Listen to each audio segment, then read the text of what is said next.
Happy Thursday, everyone! It's me again, my Teddy on Thursday. Happy Thursday, everybody! Happy Thursday, universe! Good morning, Canada! Good evening, Philippines!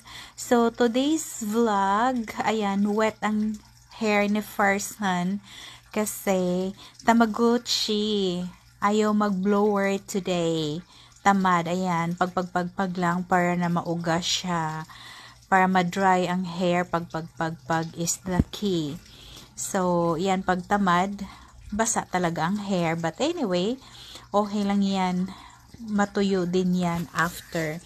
So, I am now again wearing my favorite design ng blouse na may paniktay. Ayan, so it's Thursday today and tomorrow is my days off. So stay at home. Ay, hindi pala, may lakwat siya pala me tomorrow. So, yan, that's the update of today. But today, gusto ko yung tie. Pag nilagyan ko siya ng blazer, nasa ano siya, nasa outside. Ayan. Tapos pati yung collar niya, dapat nasa loob lang siya. Para lang siyang, ano, ayan, parang wala lang siya. So cute, diba? Yan, guys.